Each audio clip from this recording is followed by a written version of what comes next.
Welcome back to Glow Talk, a podcast by The College & Co, where beauty meets nutrition through expert-led, honest conversations to help women through every stage of life. My name is Millie. I'm the resident dietitian here at The College & Co, and today I am joined by the incredible Linda Wallace, who is a somatic life coach. Linda, welcome to the podcast. Thanks so much. Could you tell us a little bit about yourself and how you came to work as a somatic life coach? Yeah, absolutely. So I have a marketing and advertising background. I worked in the industry for about 15 years and I took on a head of marketing role. And throughout that 15 years, there were certainly parts of my career I enjoyed, but I always felt like something was missing. It was the lack of depth that I really craved and connecting with others. And I had quite a high pressure job. Yeah. I took on a new role and hit complete burnout. And it was to the point where I resigned in the middle of a meeting. I didn't have a plan. It was very unlike me. Yeah. And I didn't know what to do next. And a friend actually recommended a coach to me who happened to be a somatic life coach to help me work out where to from here, like what was going to be my next career step or what did this next chapter of my life look like. And very quickly after working with her, she really impacted me and changed my life. Yeah. And I trained to become a certified somatic life coach myself so I could go on to help others in the way that she had helped me. Yeah, so she very much inspired you for your next did. career move. And isn't it funny, to your point around when we are burnt out in our careers, we do things that are out of character and it almost feels like we're existing as a totally different being and acting outside of our values, which I'm sure motivates, a lot of the work you do to help women do that really value aligned or make value aligned decisions in what they do across all aspects of life. So can you talk us through how somatic life coaching is different to that sort of traditional mindset and motivational coaching we might typically see? Yeah, so that really traditional approach often uses just conscious thought. Okay. Where we may just believe that if we change our thoughts, our actions will just follow. Yeah. So it can be similar to, you may have heard of, cognitive behavioral therapy, CBT. So it's a very sort of rational way of looking at our behavior. Yeah.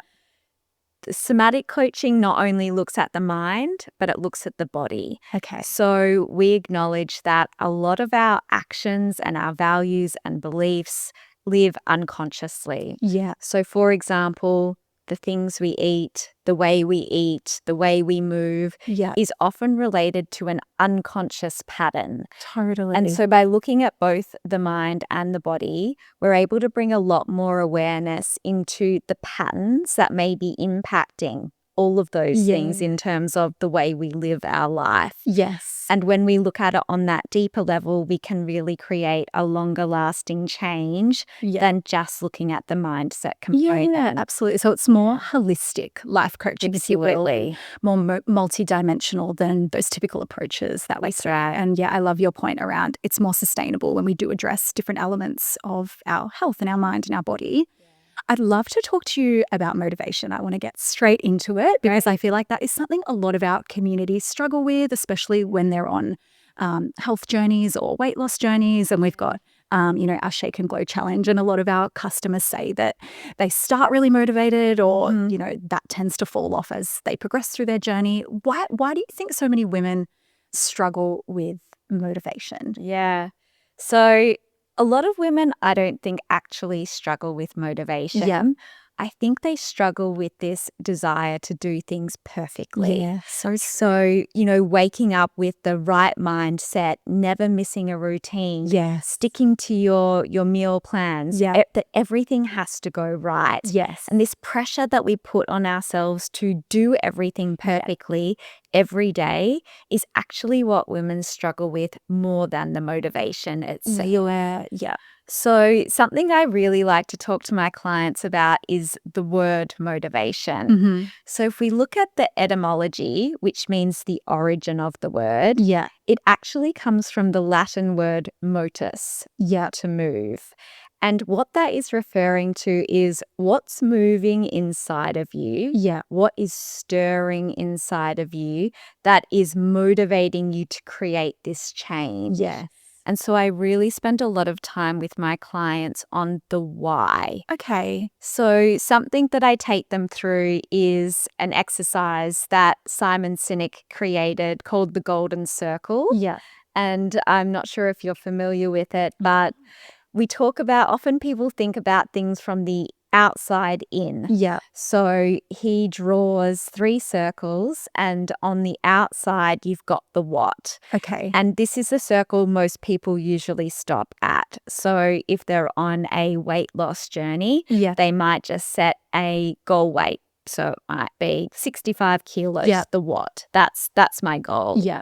And he really looks at things going from the inside out. Okay. And he draws these 3 layers. So in the center, he has the why. Mm-hmm. So start with the why are Yeah. you looking at creating this change? Is it to feel more confident or lighter? Yeah. Are there health benefits?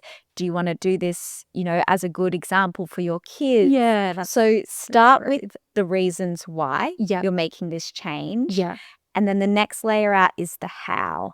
This is your eating plan, your gym plan, Yeah. all of the ways that you are actually going to achieve this goal. Yeah. And then go to your third layer out, which is the what, which might be your goal weight, for example. Okay. And so when we look at it holistically, Yeah. when you've got those drivers and you can always come back to the why, Yes. that is really linked to the limbic or the emotional brain that helps us make better decisions that are long lasting than just having a what end goal. Yeah, that's so important and such a practical way to put it. And for anybody listening, is that I guess like an activity that they could do? And is it best to write it out? Like pop it in a Absolutely. journal or something that they can see so they can keep referring back to it because when life gets busy and we're stressed and we're overwhelmed, it's sometimes really challenging to think back to that why. And when your alarm goes off at 5 o'clock and you've got to be in the gym, you're like, wait, sorry, why?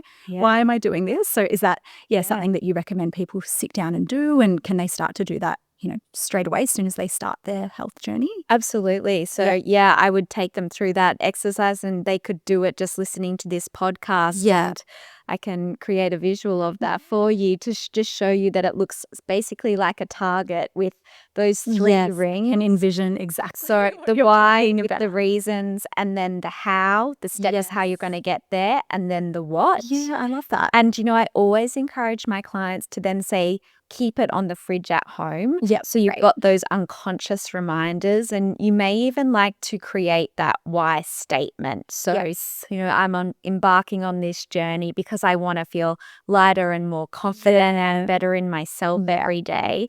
And use that as your anchor to come back to every day, rather than just sort of an end point that's specifically focused on a number. Yeah. And that makes it a lot more sustainable. And that in itself is more motivating than always sort of grasping for that gap between where you are now to where you think you want to be. Yes. Yeah. And when you just set a really, I don't want to call it a simple goal, but when you have a goal, let's say it is to get to your goal weight of 65 kilos, it feels sometimes so out of reach if you're not breaking it down or you're not thinking about the purpose behind it. And that's, something we encourage so many of our community to do is instead of just focusing on, I want to lose 10 kilos, let's think about all the other benefits that come with that, like improved mood and more energy levels and better sleep. And I guess that can relate back to that why that you were talking about. Yeah. So I love that practical strategy. And like you said, we'll have to get a visual up for everyone to refer to. For sure. I want to talk a little bit about willpower because so many women say that they lack willpower or they've lost their willpower and that's why they've made decisions that perhaps don't align with their goals. Can you just talk to us a little bit about, what willpower is or what we perceive willpower to be? And is it actually an accurate marker or does it help us to reach our goals? Yeah. Willpower often can come from a place of self-pressure. Yeah. And with that, the inner critic, we all have one, we do, can show up. Yeah. And willpower can be useful for short-term change. Yes. However, it's very natural for that to fade. And particularly when the body goes into a state of stress, which does happen when you're putting that level of pressure on yourself or you've set a really high target that is likely unrealistic, Yes. it's really natural for the body and mind to hit a point where it essentially will burn out, and so it shuts down Okay. or it rebels. Yeah. And that in itself, you would probably know when we get into that, what we call like a dysregulated or a Yes. stressed state. Yeah. And we see cortisol increasing. Yeah. Sleep becomes impacted. Yes. Cravings kick in. Totally. And yeah. so there's this real knock-on effect from trying to just do things from this place of willpower and self-pressure. Yeah. And that's when, I talk to my clients a lot about making small, meaningful change. Absolutely. With self-compassion Yeah. being far more effective than trying to do things from a mindset base alone. Yes. Yeah. So we can agree that willpower is an unreliable. Yes. It's got a short lifespan, let's say. Yeah. And I want to, selfishly talk about something dietary related with you, which sort of leans into your area of expertise. We find that, a lot of women do rely on those quick fixes, or they get up and they're like, you know what, caffeine will help me reach my goals today. Do you have any suggestions or any tips that, might help individuals like this who are looking for those, quick fixes or reaching or leaning towards caffeine-based foods and things like that? Yeah, it's interesting. I think there's two sides to look at with something like caffeine. Yeah. So, for example, we've got the physical side, which may give you a short burst of energy. Yeah. That no doubt has a crash later on and then Definitely. likely impacts sleep and mood. Yeah. So may kind of like willpower, it may have a short-term benefit, but it's got a long-term impact as well. Yeah. So from that physical side, you could look to something that will sustain you, whether that be, beautiful energy as a product, for example, that has that similar relief and that nervous system reset. But the other component is how we use caffeine. Yeah. So, I would really invite someone who feels dependent on that caffeine, yes, to acknowledge that maybe you get energy. Yeah. But what else are you getting from it? Yes. Is it a pause? Is it a ritual? Yeah. Is it the 10 minutes of your day where you don't put pressure on yourself to do anything else? So true. Yeah. And could you find a way to even work out the times of the day you do that and proactively give yourself permission to still take that? Yeah.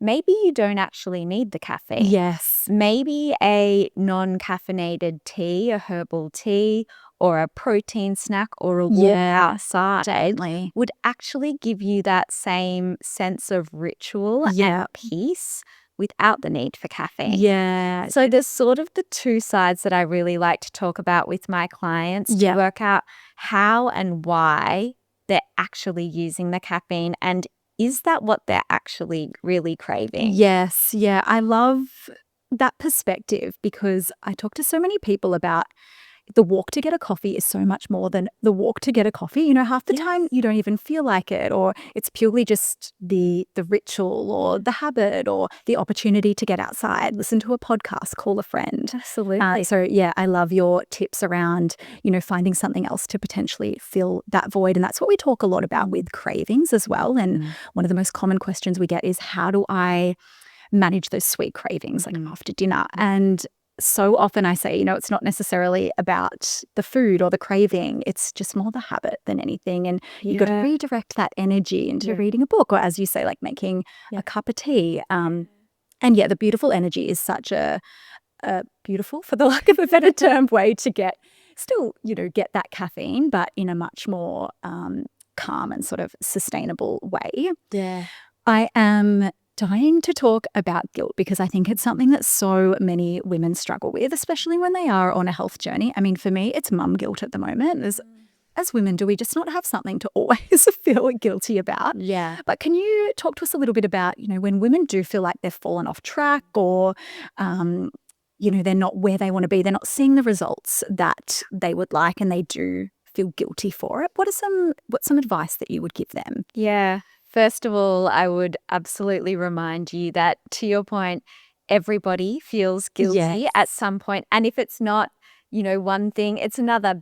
Becoming a mother then brings in a whole new range of guilt that you never experienced before. That gets you when you least expect it. Right? So, I think when we experience guilt, the most important thing that we can do is, one, acknowledge that we're human and that everybody experiences it in some way, and to stop that guilt spiral early, because you probably experienced it can start to take on a bit of a life of its own. And then all of a sudden, you're not just feeling guilty about one thing. That there is a whole lot of other things that then come in. And so true. That becomes a little bit of that all or nothing thinking. Like, oh, I've had that piece of chocolate. Now, I've ruined it. I might as well just do this. And the sooner we can take a moment to even just reground ourselves and show some self-compassion. And, I really work with my clients to make yourself comfortable. Maybe just like pop a hand somewhere on you to just ground yourself. Remind yourself that you're human. That it's okay to have a slip up, that you haven't ruined everything. No. That this is just a really small action, whatever has happened, that won't have long-term consequences. What you need in that moment is to let your nervous system know that you're safe. Okay. So that could be anything. That could be doing a short meditation. Yeah. It could be journaling about the way you feel. Yeah. It could be talking to someone that might reassure you. It could be doing a short walk outside, something that will just reground you to make you feel safe in that moment, to stop that grief spiral and to say, okay, I've not exactly done the thing that I wanted to do, but in this moment, I'm going to choose myself. I choose to reset. There's nothing to make up for. And I'm back on the journey to who I want to be and how I want to act. Everything is okay. Yeah, that's such a beautiful way to look at it. And again, bringing in my own personal experience from a dietary perspective, we find that, which you made a point about, when you do eat something that isn't aligned with your goals, it's so easy to throw the towel in. And we spoke before about, if you do have a bit of chocolate after lunch, you just want to completely go off the bandwagon and have ice cream for dinner, and you feel like you've ruined your progress. So could you talk a little bit about the mindset shifts that we can make to, I guess, help us identify that when we have made a decision that would usually lead us to feeling guilty or something that we're not necessarily happy with, how can we sort of, I guess, understand that we haven't undone all of that hard work? And I know you spoke about redirecting our mindset. Is it a similar type of practice that you would recommend? Yeah, it is. I think that reset is really important because it removes that sort of reactivity of that mind in the moment that says we've ruined everything. The other thing that I would recommend is, some of your listeners might have read James Clear's book on atomic habits. Highly recommend it. Where it's on my to read list. You've got to read it. It's so practical and it's got really great steps that you can implement straight away, whether you're starting a new journey or you're partway through one. So, for example, a habit tracker is something that a lot of people like to do, especially those that love a list and love ticking things off a list. What's the phenomenon around the list? So it's sort of, so there's a couple of things, but it gives you that sense of self-trust and self-confidence when you can see to yourself, I've made all these promises to myself, and it really gives you a clear idea of even a missed day or one of the missed habits from your tracker. When you see it all lined up, you go, oh, wow, I actually do most of what I've said to myself. And so, for example, if you miss a day, but you have a habit tracker and you can say, actually, from the last 60 days, I've got all of these ticks on a sheet and I can see that I've actually done really well, then the logical mind, when it looks at it, goes, actually, that's not true. I have proof here in front of me that I haven't messed it all up, that I've actually made a lot of progress. And so then that guilt spiral doesn't have as much sort of energy to run with this story. That's not true. It's like, so true. Well, actually, this habit tracker here is telling me that I've done an incredible job, and tomorrow I can just add the next tick back on. Nothing is ruined. This is just an opportunity.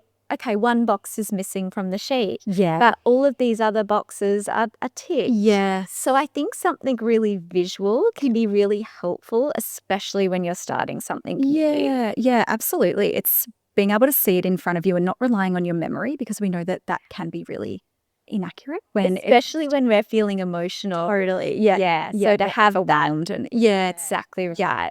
Speaking of overwhelm, for women that are starting a health journey or making some major changes in their lifestyle, and it is all feeling a bit too much, do you have any suggestions or advice on where a good place is to start, from a mindset perspective? Yeah, absolutely. So I think actually part of that starting process and the overwhelm is one of the challenges to acknowledge. So, sort of that pressure to be perfect, Yeah. that we need to make this big earth shattering change to Yes. change our lives. Yeah. It's not true. Yeah. We change our lives through small, consistent actions. And to go back to a couple of James Clear's concepts from Atomic Habits, 1% better every day Yeah. actually is the equivalent of becoming 37 times better at something over the course of a year. Yeah. Where? So it is these tiny compound changes that is actually what creates transformation. Yeah. It isn't one big thing.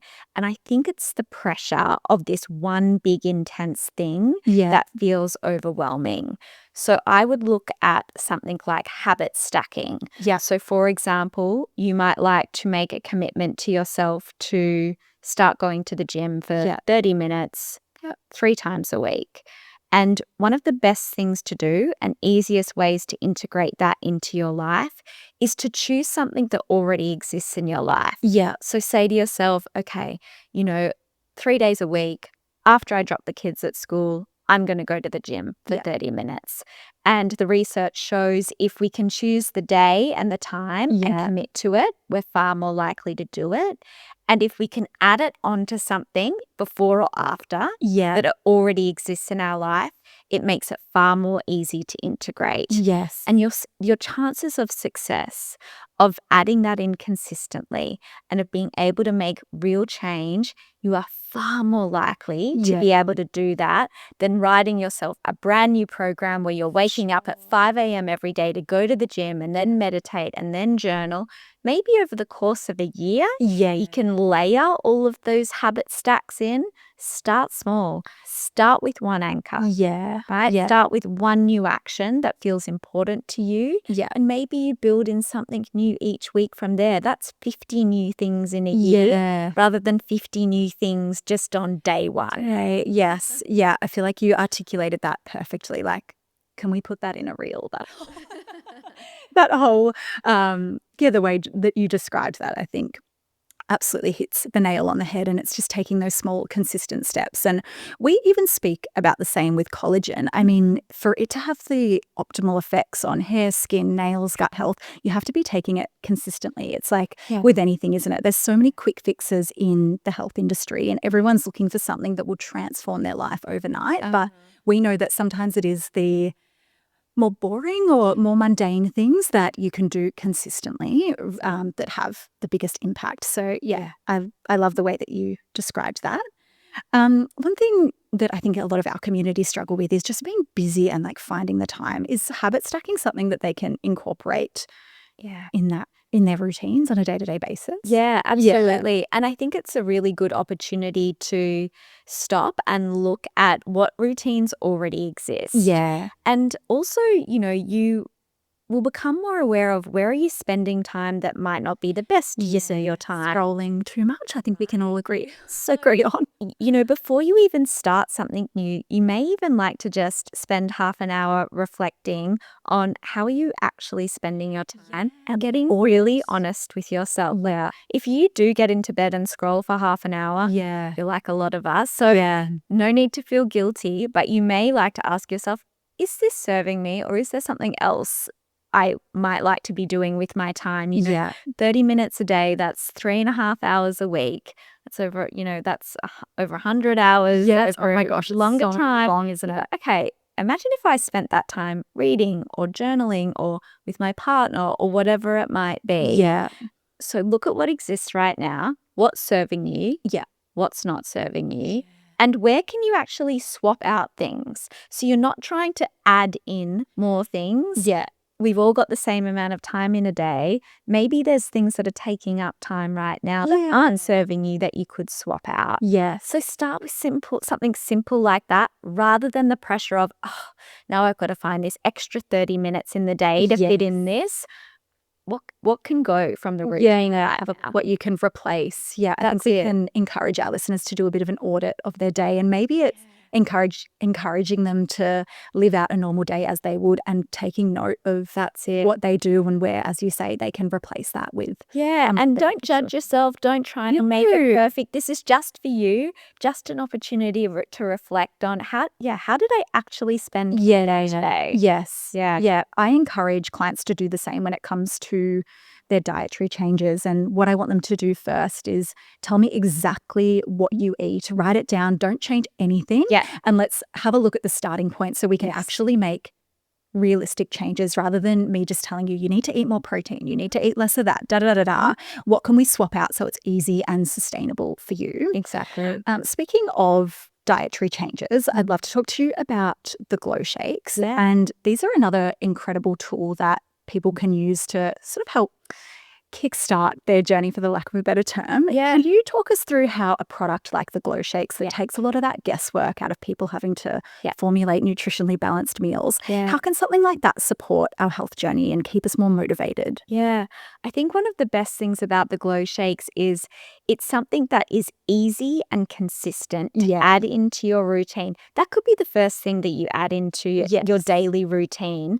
And like I talk about these small, consistent actions, these are the promises to yourself that help build that self-trust, that confidence, that feeling of I'm becoming somebody who prioritizes my body, who looks after myself, who is healthy.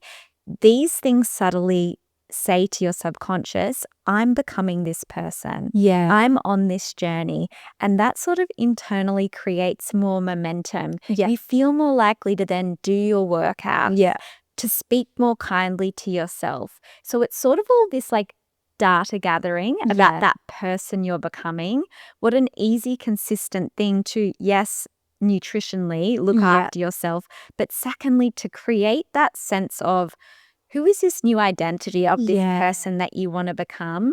And it really changes the way you're able to show up for yourself if you can start to make and keep these small promises to yourself. Do you agree with the theory, which I guess is off the back of exactly what you've just said, to like literally think about that person you want to be and start acting like them, like almost fake it till you make it? Is that, a realistic thing that we can do? Even vision boards, I think, are all the craze at the moment. Do you agree with that sort of? I do. I think as well as a vision board, I love that. So obviously it's probably going to center a lot around maybe the body that you want to have, and it can become quite focused on that. So great to have that as some sort of visual motivation. I would absolutely encourage you to think about how you want to feel and include all of those qualities and the way it might impact the way you show up for the people in your life. So you really take a whole picture of, maybe how you look, but also how you show up, how you speak to yourself. And, another thing that James Clear talks about in his book is the identity. So instead of it's just, I have a goal weight of 65 kilos, create a statement.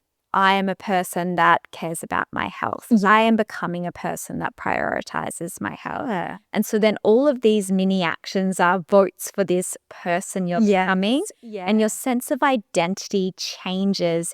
And funnily enough, when you can anchor more into the identity shift, the inner critic often becomes a lot quieter when you'll say, the number isn't what you want on the scales. Because it finds it easier to go, okay, it's not what I wanted this week, but you look at your words and you're like, I do feel stronger. I do feel more flexible.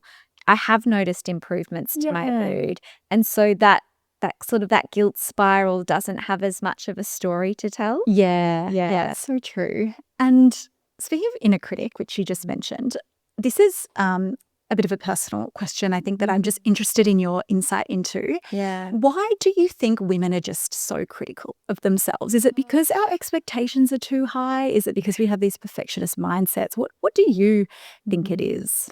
Such a good question. The inner critic actually can serve a purpose. Yeah. So it is there to help motivate us. Yeah.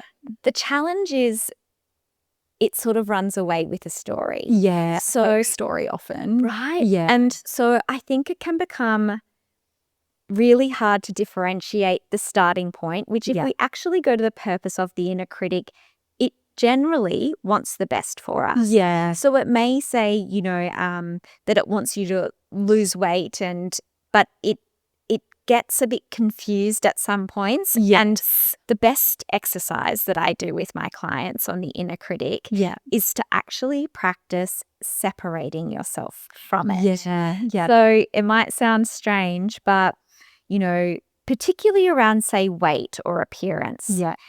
I say to my clients, pick a name for your inner critic. So people might say it sounds like a man's voice, for example. And I go, right, give him a name. They'll say, okay, Bruce. Yeah. All right. And say, Bruce is giving me a really hard time today about, the way my legs look, for example. Yeah. Yeah. And we start this practice of actually separating ourselves from the voice. Yeah. And then we can start to look at things like maybe challenging what Bruce has to say. Yeah. Like, Okay. is this really true?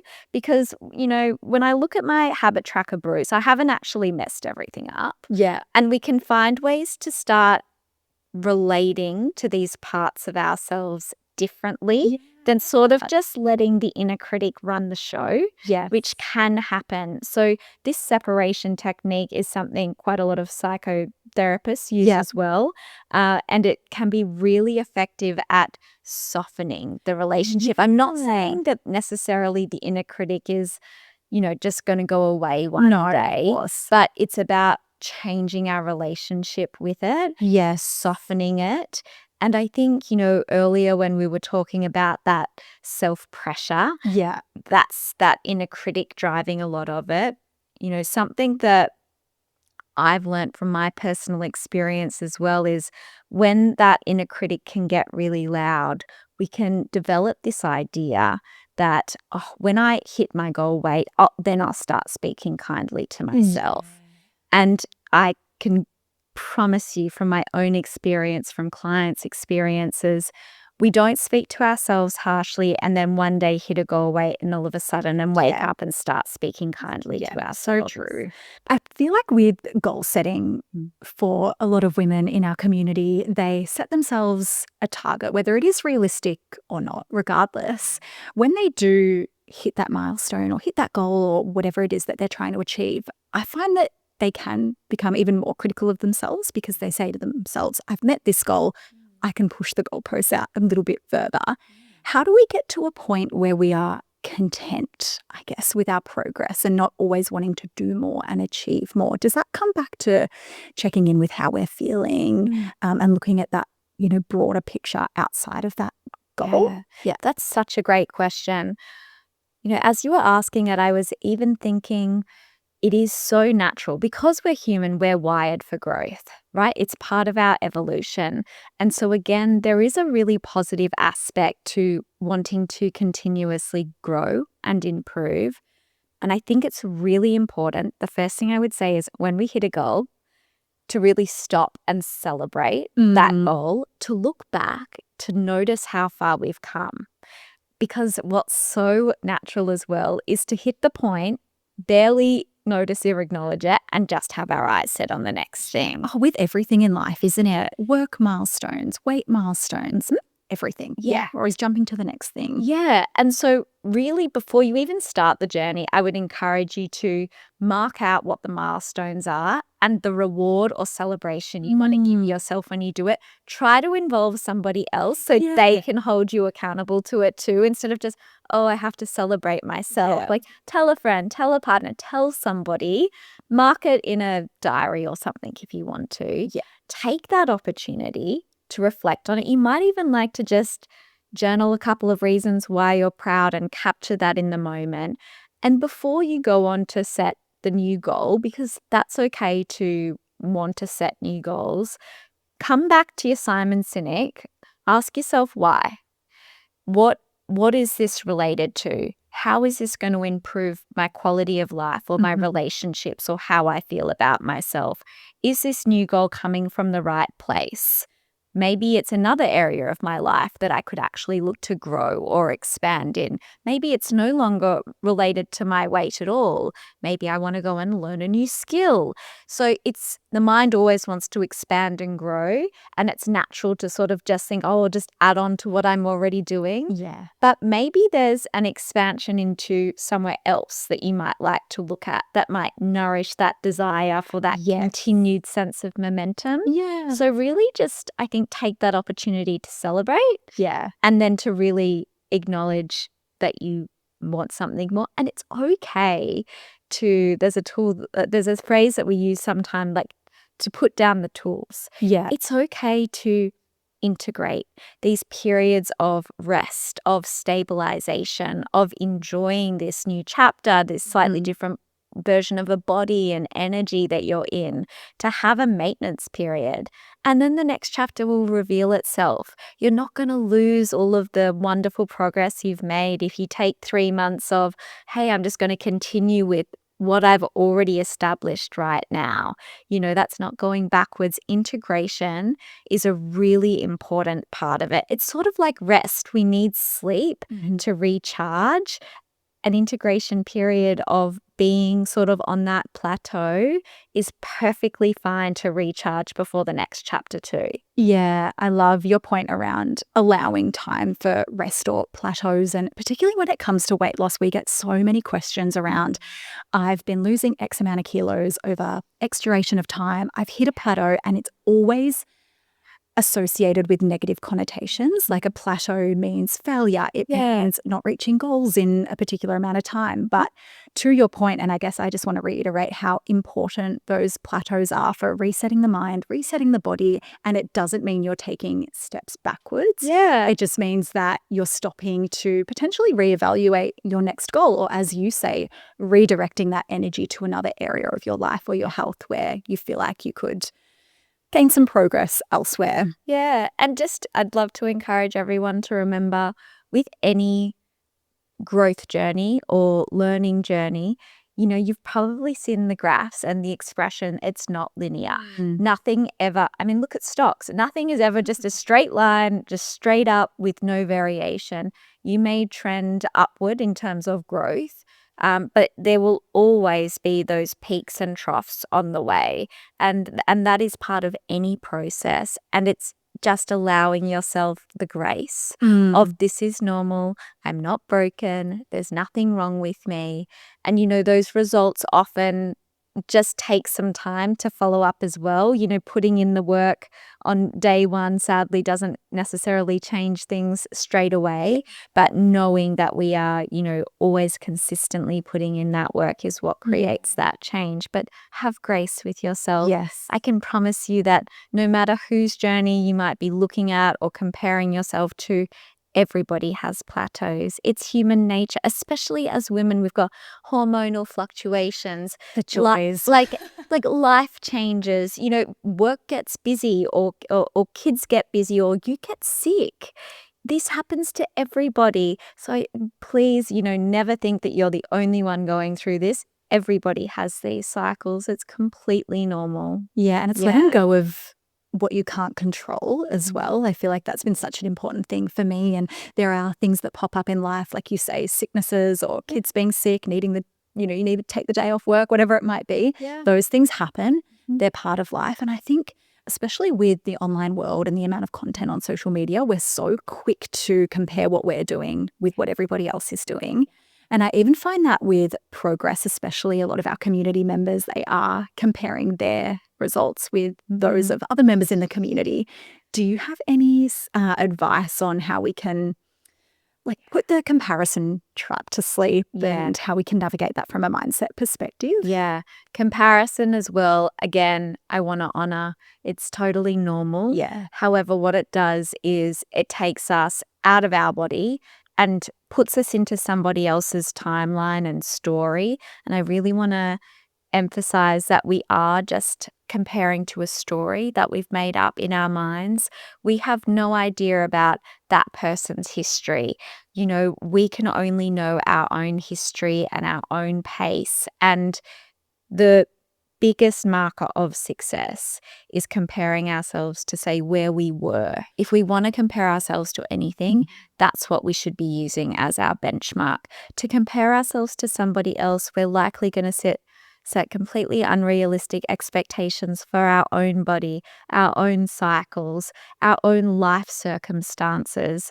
So, of course, this pressure is going to arise when we're making up something about somebody else, probably a highlight reel, to Always. right to our own stories. And so our success is what is possible for us, not compared to the highlight reel of somebody else. Yeah, that's so true. And, that can be, I don't want to say a downside, but one of the things we have to be conscious of when we are on a health journey with somebody else or we're a part of a community. But we know that there are so many benefits to having accountability and people to lean on and additional support as well. Can you talk through some of the benefits of having somebody to keep you accountable or just being a part of a community? Yeah, absolutely. I think, in a personal aspect, like I mentioned, having like this celebratory tracker almost. So, you might make a couple of milestones that you want to celebrate with someone special. It might be going to a show you love or taking yourself out for a nice dinner or doing something meaningful for you to celebrate, and for someone that might want to gently check in with you on your journey so they know if it's important to you, it's important to them as well. And then that larger sense of community, like the Glow Talk community. Yeah. I think what's so beautiful about it is it's so rooted in, there is some gentle accountability there, but it's mainly this sense of humanness, of we have all experienced these ups and downs. It normalizes it.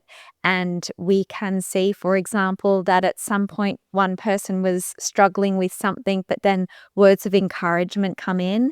And that can also stop that grief spiral that can come sometimes step in, like, oh, actually, I know Susan was really struggling with that, but she's amazing. And if that happens to Susan, maybe I'm not so bad either. And now she's back on track. And if she's back on track, I can get back on track. And so there's this collective sense of, oh, it's not all over. I'm not all alone, and we sort of learn from each other in that way, especially through that gentle encouragement of seeing others experience similar challenges to us as well, when it can feel so isolating sometimes. Definitely. So I think when the community is from a place of encouragement and lifting each other so you can kind of rise together rather than comparing, that's the most beautiful place for community to come from. And I do know that some of our members find, the Glow Talk is incredible, of incredible size. I think there's over 80,000 members in there. But that can be a little bit overwhelming sometimes when you're constantly being fed, reminders of what people are doing and what you're not doing. Yeah.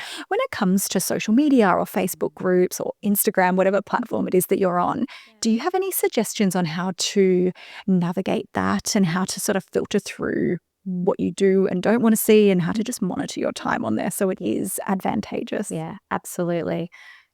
I would recommend at the start, do an audit of your social, who you follow. And that goes for online life, but real life as well.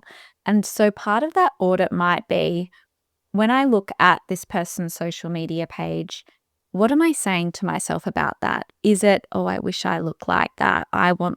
Is comparison running the story?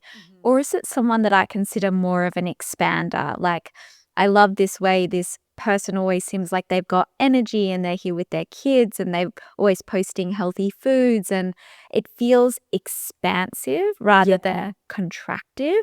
And, because I think about things from a somatic perspective, often you can even just like put a hand to your chest and notice, when I look at this person's page, is there a tightening here? Do I feel smaller? How is this impacting me?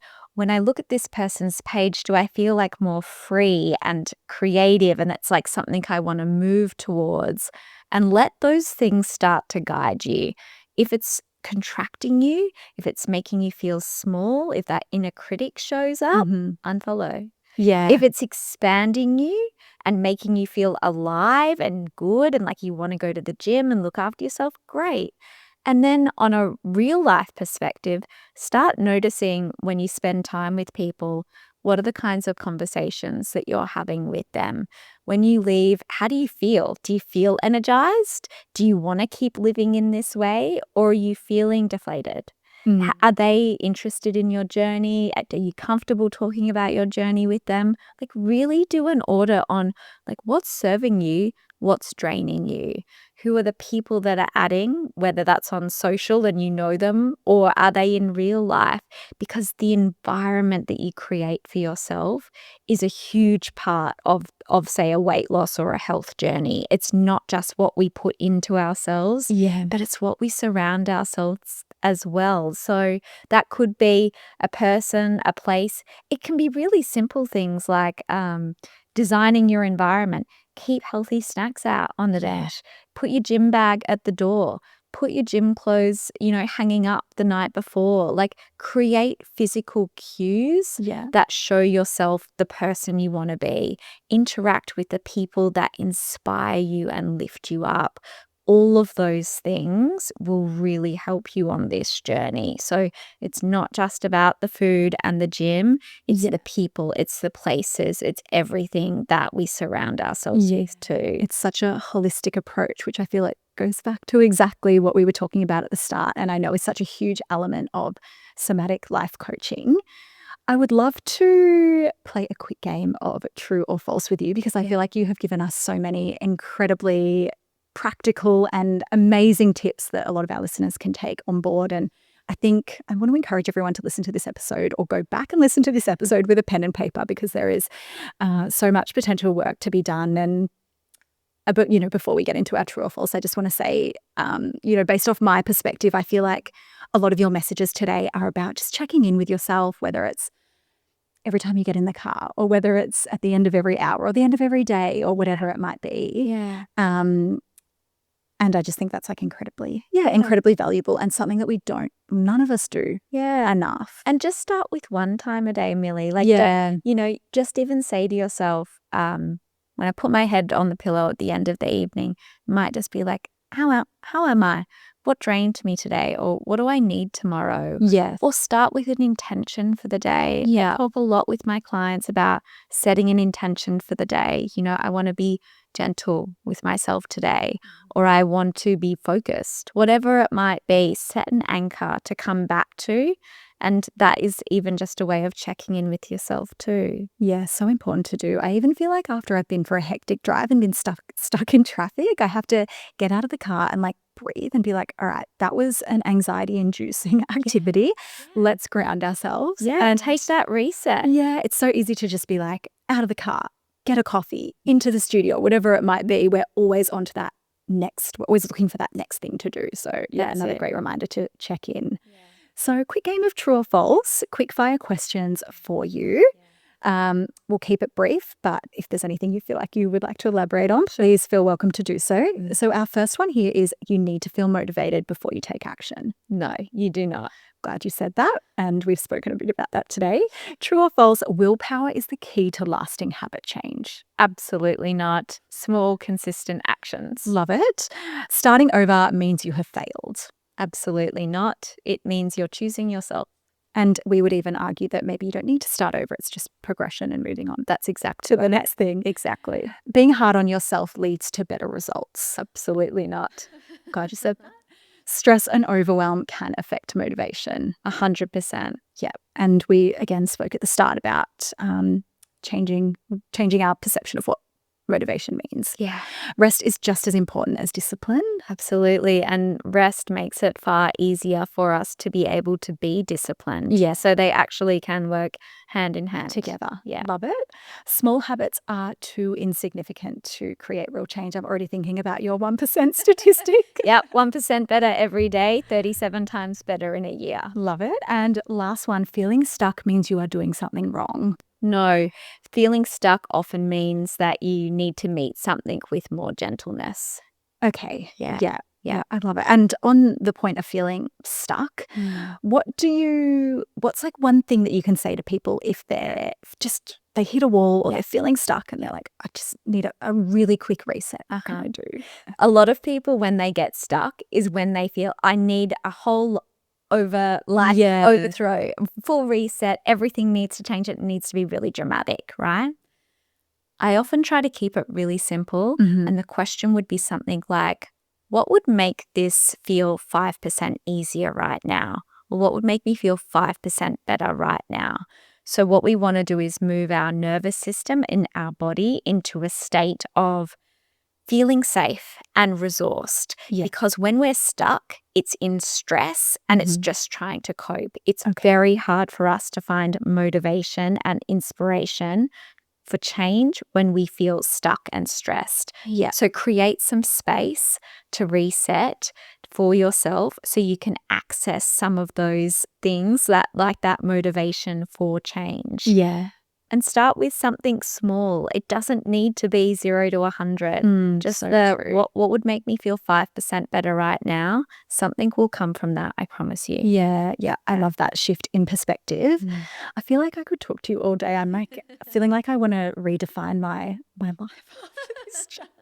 I need to set some intentional time myself as a relatively new mum to check in with how I'm feeling. So thank you for that reminder. But before we do head off, what is one message or one affirmation or whatever it might be that you would love every woman to take away from this chat? Start with why. Yeah. Start with why.